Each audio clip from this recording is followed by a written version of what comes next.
today is all about SDR management, um, ramping and scaling SDRs and getting them where they need to be in their first month, which is no easy task after talking to Mark and Miranda.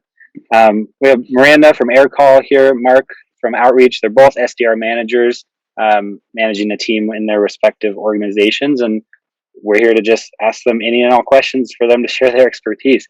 I have some questions lined up, but for those of you in the audience, feel free to drop questions as we go. No need to save them for the end, and I can pose them to Mark and Miranda throughout the session. Before we jump in, though, I'd love for you both to kind of introduce yourselves and give a little bit of perspective on what your route and your path to SDR manager has looked like in your career so far. Well, Miranda, you want to go first? Go you want to hop in? Yeah, so my name is Miranda Fisher. I work at AirCall in the New York City office.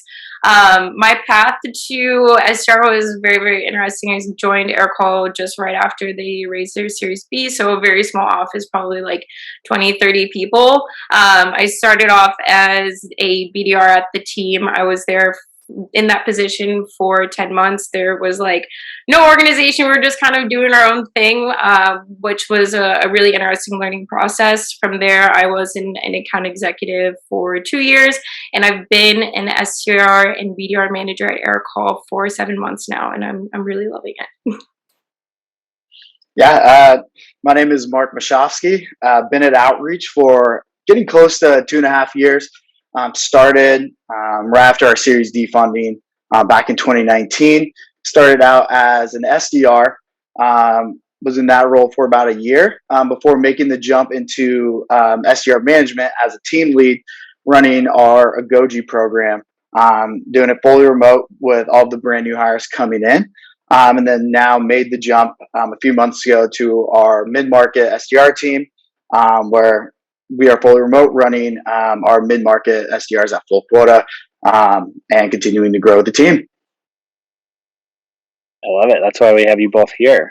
I wanted to start by asking, just kind of setting the stage here. Being a manager doesn't make you immune from making mistakes. So I'm curious to know what the biggest mistake you've made as an SDR manager has been, before we really get into the weeds, just kind of setting the stage here.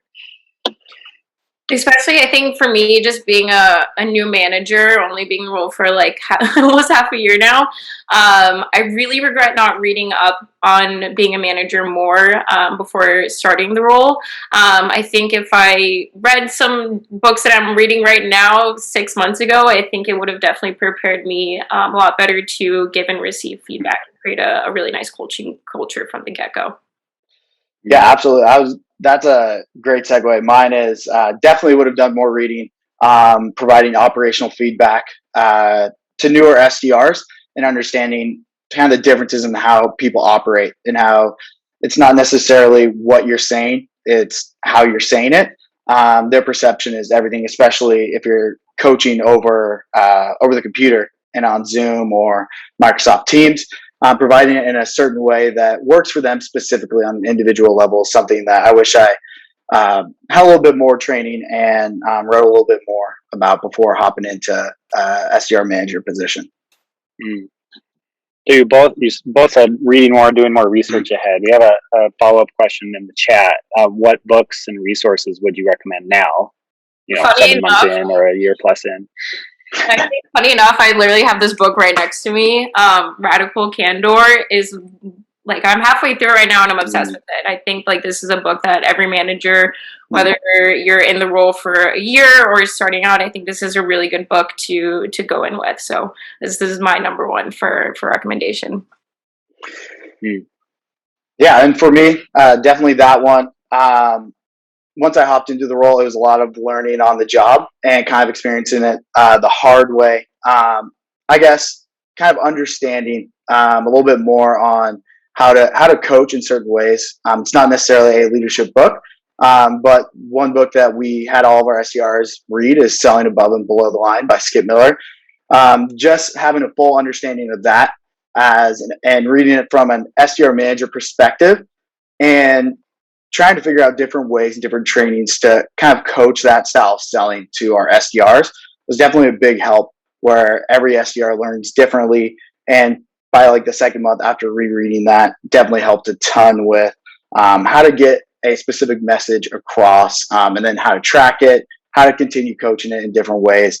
Then as in your second month, really started to get a deeper understanding of how the SDRs were working, how they take feedback, which definitely helped building rapport in like our one-on-ones as well. Love it. So for anybody taking notes, that's selling across the line, right, Mark? Selling above and below the line.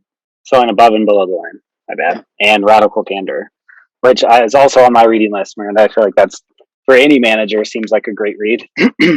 Yeah, I'm seriously obsessed with it. I've committed to reading a section every night. I have like a highlighter pen that I've been keeping with me just to go through it. I love it. So before we dig into specific questions around optimizing onboarding, making sure you're personalizing it for reps, could you each talk me through kind of 2 or 3 minutes, big picture of what your onboarding process looks like? Today we're talking about like the first 4 weeks really hitting the ground running, but I know onboarding takes longer than that. So just beginning to end, what does that look like for your teams? Yeah, I guess I'll hop in. When we're bringing reps in, we hire from internally from our SMB team, also externally reps from the outside with more experience hopping onto our corporate enterprise team. But what the 4 weeks look like in a quick breakdown, we do 2 weeks of about the basic onboarding. Here, this is what we are at outreach, value propositions, practice cold calling, and then right after their initial boot camp with our enablement team, we have them hop into our boot camp week with our 2 training team leads who are providing a bunch of the higher level, the corporate and enterprise strategy sessions around how to research accounts, how to be intentional with your research, so to not take as much time, which typically newer reps struggle with, and then also provide time to shadow other SDRs as well. So we have that all built into the first week, and then typically we have them go and learn by doing. So they are sequencing new prospects. They're getting on the phones. We're very big on just getting that experience and getting that fear of cold calling out in the wind as soon as possible. And a lot of that is a few weeks of training, and then kind of fail. We encourage you to fail, get hung up on, get told no in emails, and then learn how to overcome that. And the faster reps are able to get those types of responses, the better they can kind of set themselves up for the upcoming few months. And Miranda, I'll pass it off to you.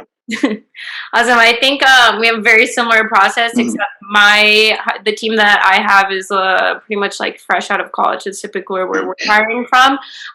In our first week, our team is taught everything about AirCall, the ins and outs, even setting up their own trials. They're learning our ICP, they're learning our value props, who our competitors are, how to use our tools, Salesforce, ZoomInfo, the whole shebang. And they're also learning how to pitch AirCall via email and via phone call. And at the end of the week, we always like to end it with like a fun game of Jeopardy. Into the next week, what we do is give them their book of business. They start prospecting through them, and I like to sync with my reps twice a week just to check in, see how they're doing it, where we can increase or decrease some time that they're spending. And at the end of the week, we start them off by doing 10 cold calls, 10 emails a day, and then we just keep increasing it from there till they hit their full KPIs. Gotcha. I'm curious. I mean, since Mark, you're managing, like you said, corporate enterprise team, Miranda, you're working with fresh grads largely. What, besides the actual process, in terms of the conversations you're having and what you're focusing on, where you're putting your priorities, what's the biggest difference between managing those 2 different types of teams? That's for either of you. Yeah, the difference for managing kind of our mid-market team compared to fresh grads, where I started, is it's less conversations around mindset training, coming to terms with the notion that you will get hung up on, you will be told no more times than yes, and really focusing on the wins.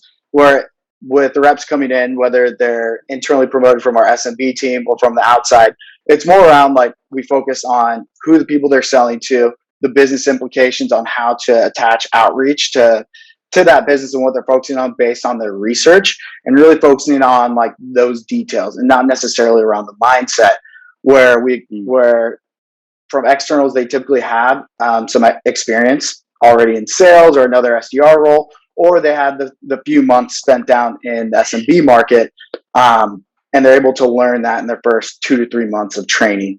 So yeah, it's definitely much more deeper around the corporate enterprise strategy. Yeah, I feel like a lot of what I do is a lot of like expectation setting, especially this is their like first like big boy big girl job in the world. It's just a lot of like setting those expectations and also just making it as engaging as possible. I couldn't tell you, like, I just like rewrote all the decks that I found and just made it as like fun as possible and as like lighthearted as I could, just because it would just be a lot easier for them to engage, get buy-in, and grasp it in a different way. Gotcha. Makes sense.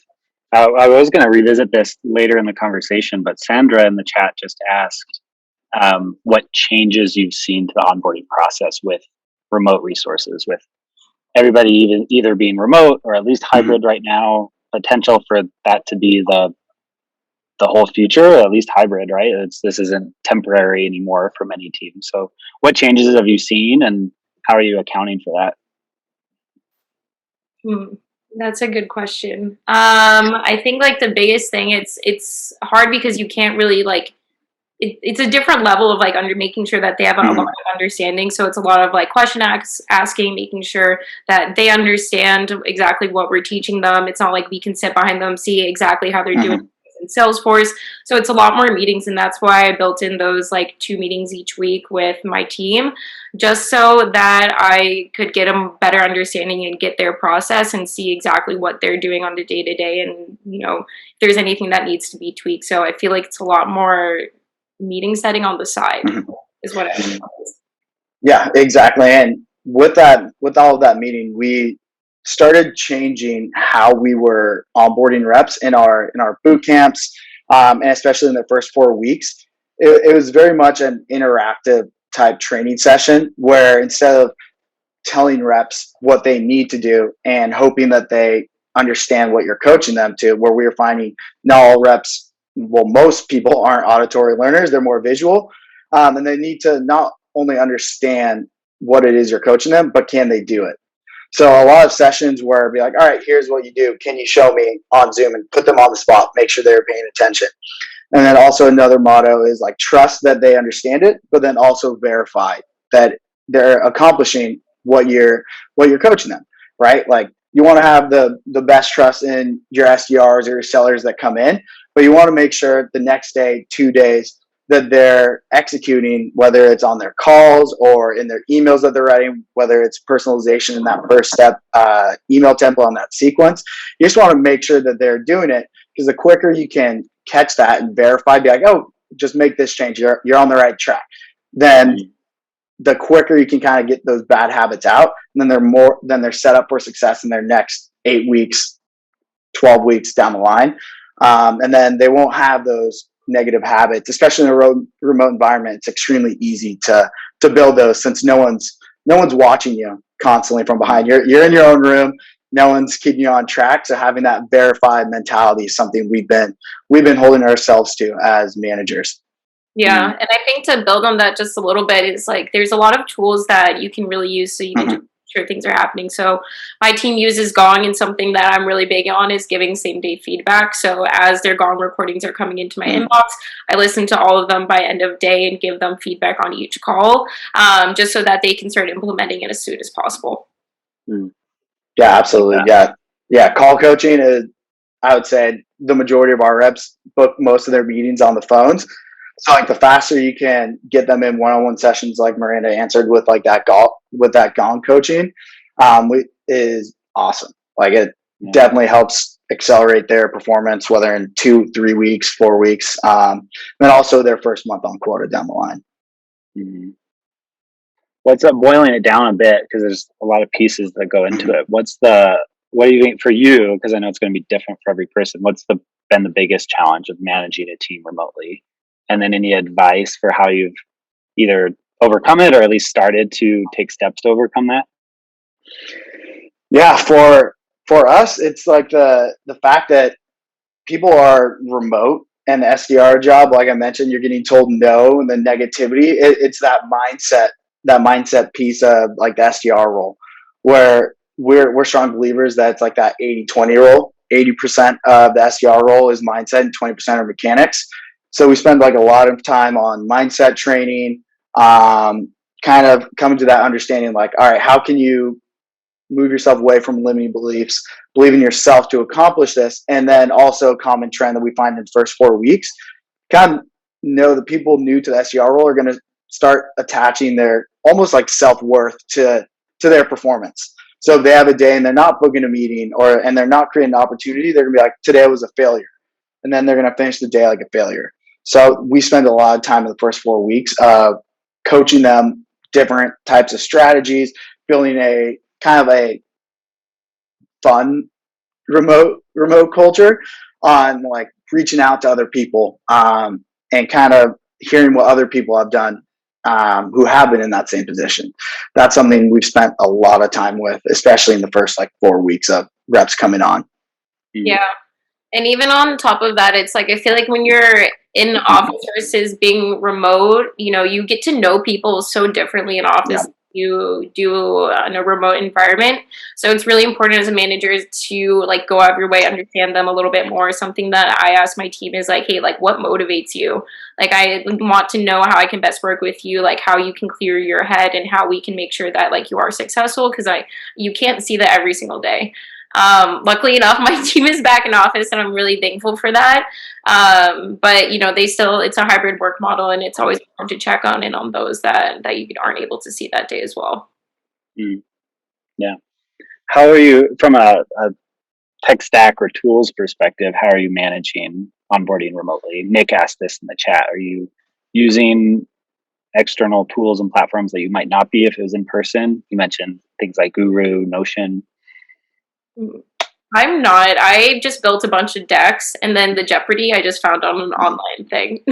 Nice. Yeah, I know our enablement team is using they're using the LMS platform, and there's different tools out there, but similarly, like that's kind of more on the enablement training, like in the first boot camp where all reps go through, and then when reps are moving to the corporate or enterprise team, we stick to like the slides, and we try and keep like the slides that our managers have created, and we try and keep it to like as interactive as we possibly can, where it's like, be like, all right, here's a 30-minute session. We're going to teach you how to do it. 30 minutes on your own. Here's an account. Go do it for yourself, and then bring it back the next session. That's how we've been utilizing like trainings, and not necessarily as many tools to help with the remote onboarding. Once they're past like the initial week 1 of boot camp. Mm-hmm. Just a quick aside, could you remind me, because Blair is asking in the chat, how many team members do you each manage? So I oversee 2 different teams. I have 7 people on my BDR side, so the outbound team, and then on the SDR team, I have 3 individuals, so 10 overall. Yeah, and on my team, I oversee 9 full quota reps, and oversee 6 with our team lead, who's a manager. He oversees 6 ramping reps, so around 14, 15 in total size. Gotcha. All right. A little context for you, Blair. David in the chat is reading my mind. This is what I wanted to hit on next. I'm not obviously a sales guy or SDR manager. I imagine KPIs get a lot simpler once you have quota carrying reps. But what kind of metrics do you look at early on as they're onboarding before they're carrying full quota carrying reps? Like what does that look like initially, and then how do you shift as they go through the onboarding process? Mm-hmm. For me, especially in the beginning, since they are working off of a book of business, it's about making sure that at the beginning that they're prospecting into as many accounts as they can within a given day. Obviously increasing that as they get used to the prospecting part of things.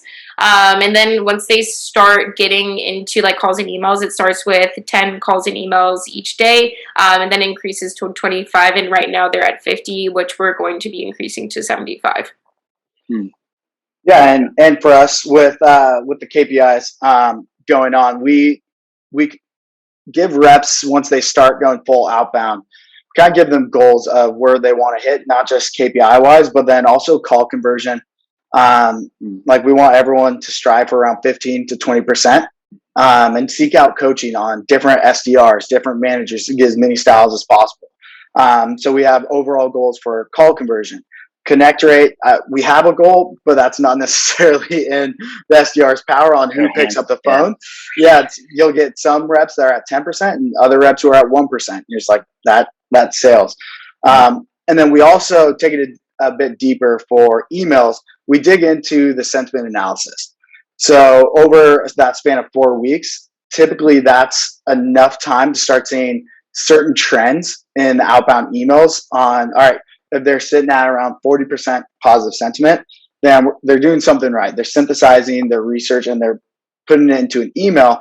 Or if they're at a lower level, it gives us the keys and like the metrics to dive deeper and be like, all right, maybe so-and-so needs extra coaching on how to take their research, how to build value in a specific email. Maybe they can do it on the phone. And we look at these specific like metrics where our goals for new SDRs are around 35% like positive sentiment with around like 40 to 45% objection, with the other percentages, whether it's being unsubscribed, referral, or just kind of the other metrics, which it doesn't necessarily fall under. So we look deeply at the outputs and what they're driving, because in the first 4 weeks you can quickly find pretty bad habits, and then you can quickly correct them. Which in the next month, if they can just take it and then absolutely run with it, where it's just that light switch moment that can truly help them in their long-term development.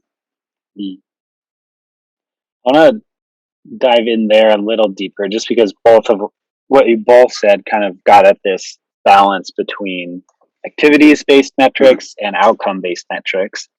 And I imagine it gets easier to rely on outcome-based metrics as they come up to speed and ramp. But early on, I mean, we're talking first 4 weeks here. How do you balance that mindset where you don't want to build bad habits, quote unquote, where they're thinking, okay, I'm making 75 calls. Great. It has to be more outcomes. So they have that hunger to improve over time. But also the best way to get better at cold calls is to make another 75 cold calls. So how do you balance that out in the early days so they're not stuck in one versus the other? I think the really cool thing about, especially being an SDR manager, is that SDRs reach out to us ourselves. Yeah. So I use a lot of those examples like on a day-to-day basis, just so they can see. I was like, holy crap, like this like just blew me out of the water versus like this like very unpersonalized, like you could tell like it's just like a bunch of like statistics that I don't really want to read necessarily, but I think like when you're able to show them like real life examples and like different examples of what like I'm receiving or even like our directors are receiving, it puts a lot of that into perspective of how they can make them stand out, because we're salespeople ourselves. So trying to like even show them outside of what we're doing and like give them a bigger picture, I think is really important, and it really just gives them an idea and a lot of inspiration on how they can take that into their emails. When it comes to phone calls, it's I think it's just practice, to be honest. It's like you need to like it's a script. Like you need to just continually practice it until it's like you're looking at the back of your hand. You can practically read it. I think that's like the biggest thing. So we do fun Fridays at my company. Which is like these like fun games of like objection handling, so it doesn't feel like a chore that they're doing. It feels more like something that they can like compete on together. I mean, we're very similar. Like with phone calls, you just gotta get out there and just do it. It's like hit those KPIs, but then kind of build that deeper meaning, right? It's like if for our first month reps, their goal is 60 calls a day. And it's mainly just geared to, it's a lot for newer reps where it's like, hey, we just want you to get as many conversations as you possibly can, right? It's like, I'm not necessarily going to be like, hey, you're at 50 calls, you need to get to 60. It's more deeper like, all right, did you get the necessary conversations to be told no, get told a budget objection, get told the classic, like not interested immediately after the intro, like all of those classic pitches, and then figure out the next plan of attack. What are they struggling with? Like maybe they're solid with the basic objections and need to go deeper. So that's kind of with the dials, it's just kind of over and over and over again. And for kind of the emails, similarly, we do the blind CCs. So when reps first start out, typically you're getting like managers, it's a lot, but you're typically getting like 4 to 5 BCCs a day where you can just go in, copy and paste it in a reply back and just provide some real-time feedback with and redline and be like, hey, this didn't make sense, or this was amazing. This stat was perfect. It landed. Like, keep doing this. This is something that I would be interested in. And that's something how we do, or what we do in the beginning to make sure that they see those different habits. And then as the days go on, it's like 5, then down to 4, then to 3, and you'll start seeing that constant improvement once they're out there and doing that outbound motion. Yeah. It sounds like you both look for opportunities to share outside examples instead of just relying on that, what the SDR is doing and giving feedback on what they're doing. You're like building the inspiration into it. Exactly.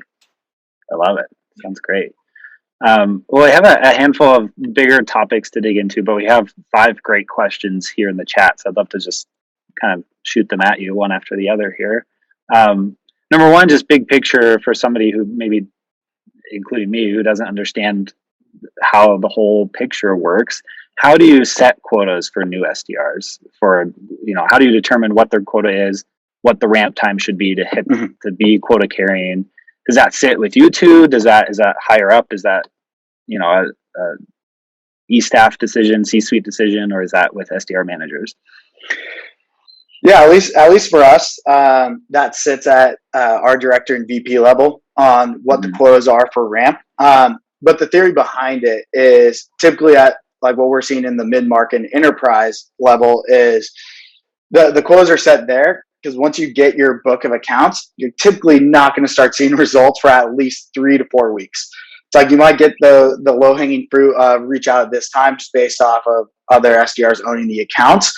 But then we have like a slower ramp up to full quota, mainly to let SDRs work with their account executives, actually start getting responses from these prospects where it typically takes like 3 weeks. And so it's a frustrating time because if we were just to move that 0 period and just take it out, reps would be struggling to hit in their first month where they need those first 3 weeks to just start getting replies back. Which typically that is, and then just slowly starts going up month by month from there. But yeah, who makes the quotas, it sits with our VP of Sales Development. So mine's a little bit different. I got to work with the sales ops team to figure out what makes most sense for them in terms of ramp up. So since the team that I just onboarded, they started mid-month, we decided like the month after, that's when they would be quota carrying. And it's going to span over 3 months. So we work off of like qualified points. So the first month it's 1, next month it's 3. And then the third month they're at their full quota, which is 6. So it's very slow. Gotcha. But exactly what Mark was saying, like it does take time to like start getting the swing of things. So we always want to start it slow, but since our team isn't necessarily just working mid-market, they're working everything from SMB to like larger companies. They can grab those low-hanging fruit pretty easily, and then that can bring them through the coming months until they start getting larger companies in. Yeah. Well, there's slow, and then there's methodical and purposeful, and I think it probably falls in the latter. Justin had a quick follow-up. Are those, what you're talking about, Miranda, is that driven by your ideal ROI per rep? Is that as a multiplier? Yeah, essentially, it is a multiplier. So, like, really tiny companies, they're worth 0.5 point.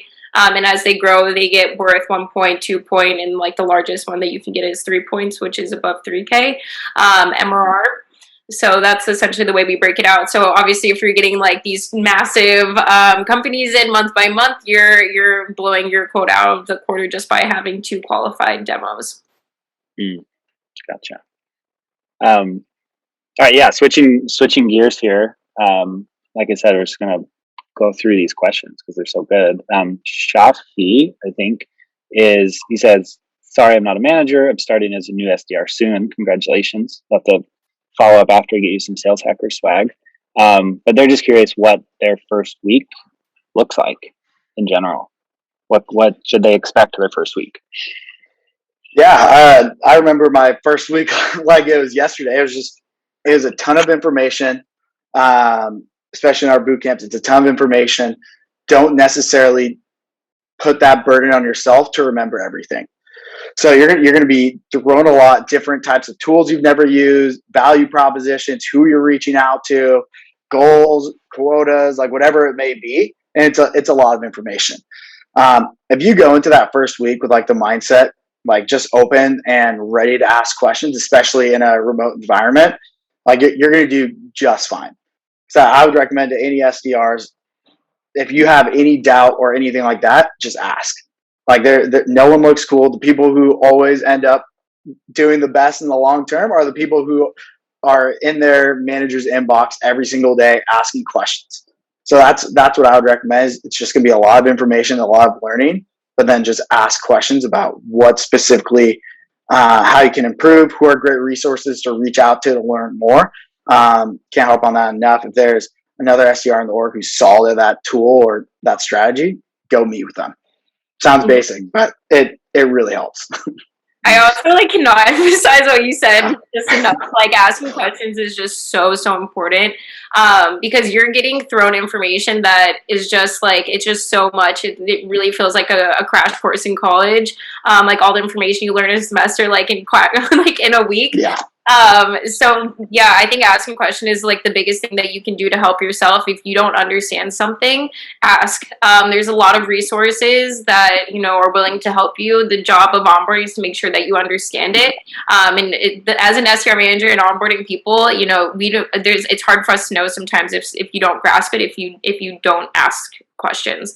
So really important to ask questions. I really can't emphasize that enough.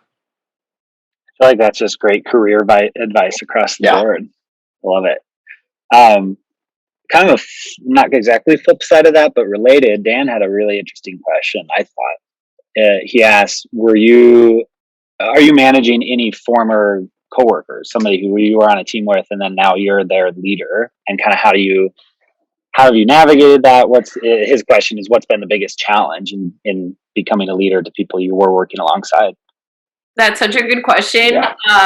Especially, I mean, I've been at the company for like 3 years, so I've done the SDR role myself, and going back to it, it's really interesting because some of those people have been in those roles for, you know, like I was the one that interviewed them to get them the SDR position. So I think it's always like creating that level of trust with them that you're like, hey, you're not gonna like change anything. You're not gonna step in and be this like crazy person. You know that they're already doing a really good job. So it's just more being a resource and also learning from them. Like I hadn't been in SDR for so long. I had to like ask a lot of questions to see how things were being changed and how things have changed, and you know what their current strategies are. So leaning on the team too, it doesn't hurt, because it's just also going to help you ramp into the role as well. Yeah, and specifically around going from coworker like to manager, I haven't had that happen. But then my team lead, who was a fantastic SDR, now he's crushing it in his training role right now. He was coworkers with some reps who are on my team or some other reps in different roles. And so it's a lot about what he did. He had boundaries. So it's like they knew that it's like, hey, I'll be your friend. We've been friends for a while now. And so he set that boundary. It's like, don't ask me to compromise. Like, don't ask me to do something that I shouldn't be doing. Like from a friend to friend level, don't have me do that. And setting those boundaries helped a ton. So then he was never in a compromising position of like having that relationship be hurt, because now he is a manager. So he's done a great job at kind of setting those expectations, and it hasn't been a problem since he's been a manager, and he's been crushing it. Both great answers. We have a very similar question from two people in the chat about how the complexity of the product you're selling impacts the metrics you're setting and the time to ramp and all of that. Like if a product is much more technically complicated, how does that impact, you know, how many cold calls they should be making, the close rate, time to get to carrying quota, all of those pieces? That's a good. I feel like it's also not even just complexity. It's like who they are actually reaching out to. Like my team, they're reaching out to director levels, and I think it's if you're like reaching out like a lot higher, that's when it takes a lot longer to break into that account because you have to think of 10 different ways to get into it and get up to that C level that is making the decision. Obviously that takes like a lot longer. You're building a lot of trust like from the ground up. Mhm. So I think that's a huge thing that comes into play. I think especially something to remember, like in an SDR position, you're not expected to know everything about like what you're doing to say it. Like that's the account executives, job. They're the ones that are like fully running the full demo. They're the ones that are working with the SEs to make sure everything is going to work on the technical side. But what the SDR are doing is just like creating that trust and that value propositions from the get-go. So complexity and also how they're reaching is take it into account and how long that ramp up and what that looks like. Yeah, for kind of thankfully we don't necessarily have to spend much time on kind of the technical ins and outs of like outreach. Like mainly they're using it every day. They're kind of learning for themselves by doing. But to echo what Miranda said, it's about who they're reaching out to.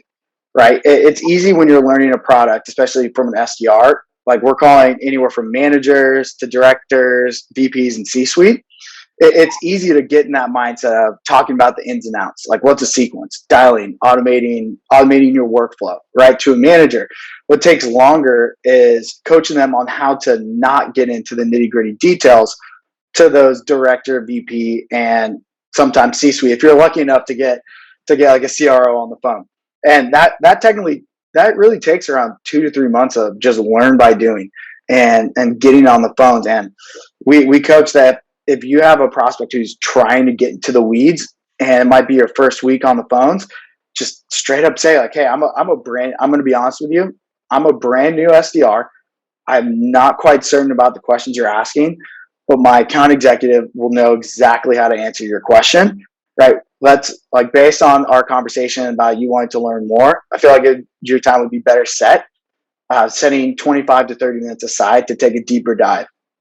Typically that response works most of the time. We're calling salespeople and they're like, yeah, I get what you mean. I've been in your position or I have reps in that position. Like let's set some time aside. And so even if you're not familiar, you can still call. You just got to be ready to kind of deflect and deflect to that expert to really dive deeper on those technical questions. Like that. We've covered reading, we've covered asking questions, we've covered how to handle objections early on or questions early on if you're not sure of the answer. A lot of being able to run these activities day to day comes down to like individual time management. So we have a question in the chat. Which tools do you recommend SDRs use to manage their time better besides the calendar? Like when you have all these activities, but then the follow-ups and the learning and the relationships and all these pieces, how do they manage their time effectively? We don't have any tools, just some like techniques. Time blocking is extremely helpful for brand new reps in their first like 4 weeks. Making sure that it's almost like outcome based. So if they're going to spend an hour reaching out to new prospects, right? Be like, how many do you want them to do? Like give them a goal to shoot for in that hour, whether it's 5 or 6, right? And be like, hey, in this hour, you're going to get 6. That's like one per every 10 minutes, right? Giving them those outcomes. If they have any meetings, right? I always have them push outside of calling hours. So whether it's like the mornings or it's in the later afternoons, we're a West Coast company. So specifically like, all right, if you don't have a meeting that's not like pipeline driving, can you do it outside of your calling hours or your main, what we call sequencing hours of like research and reaching out to new prospects? So those are some tactics we give to SDRs on how to time block, because anything can pop up in an hour out of your day is like, that's a lot for an SDR, given like the time is extremely precious. Yeah, I think ours is, it's so funny that you say like giving the goals for hours, because ours is like the opposite of that. So like we did an exercise with them. We're like, okay, in this morning we're gonna, like, in 3 hours, let's see how many calls you can get through in those 3 hours, and just mark it down, and like mark down what of those calls are successful. And then once we have that statistic for them, we can say, okay, if you can do this many calls in these hours, this is what it's going to look like for you to hit your daily goals of calls and emails. And then like saying, okay, if, break it down by those hours, and then show them how much time they have to like do their prospecting, because everyone works a little bit different or at different speeds. So it's important for them to understand like what takes them the most time. That way they can, think of maybe different strategies to work a little bit better on prospecting, or working a little bit better or faster on their emails. Example. So working it backwards is the way that we do it at Aircall. Yeah, and when like in the first 4 weeks, like looking at the results they're going through in like the first week or two, right? You can check their activities, like what specifically are they doing, and then you can immediately see any like red flags on like what's going on, like what's causing them to not make as many calls, what's causing them to miss their prospecting number of new prospects they need to reach out to every day. And typically it's just something very minor and very basic that you just gotta kind of roll up your sleeves and just jump into. And then typically once you find it, then they're off to the races. So kind of using tactics like that, you can easily find coaching areas of improvement on how to make them as efficient as possible. Yeah. How, backing up to kind of big picture again, how do you do that across the board? So time management is just one thing that's hyper individualized, right? You also have learning styles. Mark, you mentioned that on our prep call, right? You're a visual learner, an auditory learner, you like reading, interacting. You could like the remote environment, or you would really thrive in person. Lots of different motivations. Money isn't always the primary motivation, right? So how do you strike the balance between putting a process in place where you can count on running them through this process and onboarding and ramping them, versus taking the time to really individualize it and personalize it to each rep and their needs? I think it's just about getting to know your reps. Yeah. Honestly, it's just like all about just like understanding them and getting to know them, on like building a relationship with them and understanding like what works best for them. I have like one rep that like she like is so good at her emails, and cold calling, like just isn't her strength, but she like hits quota every single month. And that's just where her strength is. So it's just getting to know them and understanding like where you guys can improve on a weekly basis in your one-on-ones, like where you can focus to drive success in other areas, rather than like the one that's giving them the most, so that they have equal opportunity amongst like all of their outreach, I think is really important. Yeah, exactly. Like we have that process in place, like of what they need to hit, where they need to be by, but then you can quickly see whose strength is where. Like maybe they need to make more calls. Maybe they need to reach out to more prospects. I have a rep who is in the exact same boat. She books a ton of meetings, always overperforms, but then she's just making kind of like 45, 50 dials. Keep it like, and her main thing is just keep people moving through the sequence. Just keep getting those touch points, because eventually they're going to see her email, they're going to reply, going to book a meeting. And that's what she's done for her 6 months here, always overperform. And very different than what we coach to, but it's like that's how she works. So why try and fix something if that's what's getting her the best results? Now other people, they're not like that. They might be the opposite on the phones, and they need to make 120 calls a day to get those same results. So then how are you coaching those people? So then you kind of build a different plan tailored to the approach. You can kind of get like what they're more comfortable with. Right. And so having that process, but then being able to transition it more to the individual level is going to be key. And you can typically find it in like the first week of them kind of like, oh, here you go outbound. You can find in their first week of where their strengths are and where to coach to, and what to kind of change up to build an individualized plan. I wasn't planning on asking this, but now you saying that sparks. Now I'm curious. You said you can find their strengths in that first week. How soon do you think you can tell top performer versus somebody who maybe might struggle a bit? Like, how soon does that show up? Gosh, it's very like I have a rep She's a manager now. Gosh, I've used her in like different webinars, so she won't care. But she started out, she hit her first month of quota, like hit in with 2 days left on her first month of ramp, which is 3 sales accepted leads. And then all of a sudden, kind of taking that individualized approach, figuring out what worked for her, she 2x her quota in the next month. Just out of, I was like, whoa. And then again with a higher ramp quota in her third month, she got super close to 3xing it. And like out of nowhere. And it's just like having that individual approach where you're just like, all right, like that switch flipped for her and she crushed it. Right. And then other reps come in and they're not fazed by saying no. They won't hang up the phone. They'll get told no. They'll have other problems and they just have no fear. They don't really, and it's not really affecting them mentally. And they're just like, I'm just going to keep going. Typically you can see that in like the first week where you're like, yeah, they're going to be a top hitter, but it also varies just based on learning style and development. Sometimes it takes 2 or 3 months. Sometimes you can tell in the first week. Yeah, I mean, I would have to agree with that. I feel like even like sometimes like during the interview process, you can kind of like, I mean, this is just like a radical candor thing. There's like superstars and there's like rock stars. And there's like, you know, you can see where people's strengths are and you could tell like from someone's like integrity of like, you know, they've got like, they can do it. You know, you see something in them. Like, I don't know. It's like, I don't know how to like, it's like the sixth sense.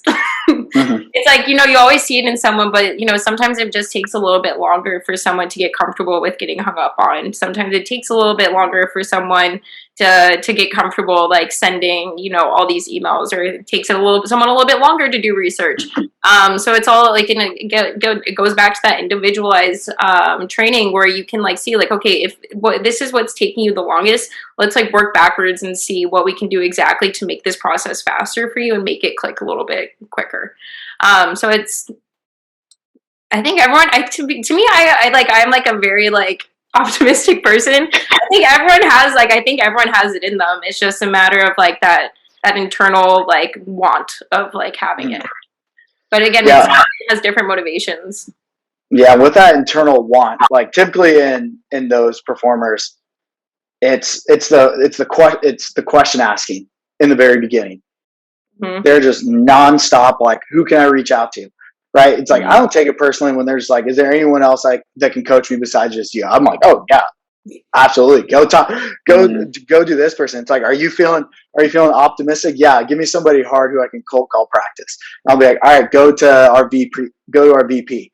And like, here's a structure of what you want to work on and just make sure and he'll always take 30 minutes to do some call practice with SDRs. And they come back and they're like, oh my gosh, like I have a whole different perspective. And then they'll go book 5 meetings in 2 days. Typically it's like those reps who are constantly reaching out, always up for the challenge. They don't let their failures affect them. It's like, you can tell they're like, all right, they're going to be solid for the next 9 to 10 months. And then they're going to be one of the first 2 to 3 SDRs ready for promotion, whether it's manager, AE, or whatever the career track looks like. Yeah, I agree with that. The question asking and also like the asking for the feedback. Yeah. I think that's also like something that like, you know, as a manager, you're constantly giving feedback, but it's like another thing for like a rep to like come up to you and be like, hey, like this just happened. Like, can I get your thoughts on it? It just shows that internal like want to just continually improve. Versus them us being like, hey, you know, like we see this is what's happening. It's like they're also seeing it's happening too. Yeah, with the call coaching that Miranda talked about earlier, it's like encourage them to, if they have a bad call, just have them send like the link to you. Be like, hey, I failed. I did not. I did really bad. I think I could have gotten them. Can you give me feedback? Like I'm going to call them tomorrow. Like, and I'm just be like, hey, I apologize for the last call. I messed up. Can I get another shot?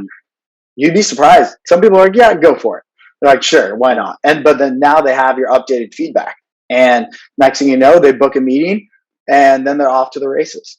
So my mom wasn't lying when she said go the extra mile. That stays true today, huh? Sounds like. One more question on the giving individualized attention, just because I'm curious of how do you go about building what's the best way to ask this? How do you go about building trust with your reps when kind of inherently as you're onboarding, you kind of are, this has a negative connotation, but almost in micromanaging or what would be considered micromanaging in other scenarios. So where's the balance between being in there on the Zoom call, watching their process or like getting really in the weeds with feedback and kind of building them up so that you can trust them to run with it and they can trust you to let them know, do what they know works for them. You know what I mean? Where's that balance? I think like for me, like I give full autonomy. Like once they start doing their cold calls, emails, I give them full autonomy.